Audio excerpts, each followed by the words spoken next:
Sikiliza Bwana Mtume anasemaje kuhusiana na dhikri hii.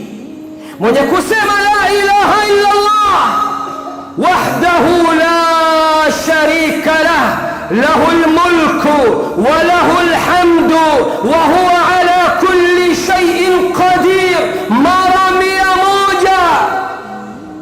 kanat lahu adla 10 riqab. Jambo la kwanza, ataandikiwa thawabu ya kuacha watumwa 10 huru.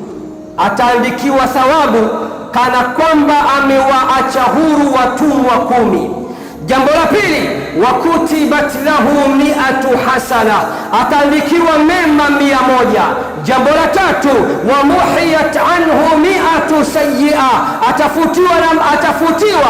atafutiwa madhambi 100. وكانت له حرزا من الشيطان يومه ذلك حتى يمسي, na automatically amepata kinga kutokana na shaitan, ulinzi kutokana na shaitan siku yake yote ile. Allah kamprotekti, kamhifadhi, kamlinda.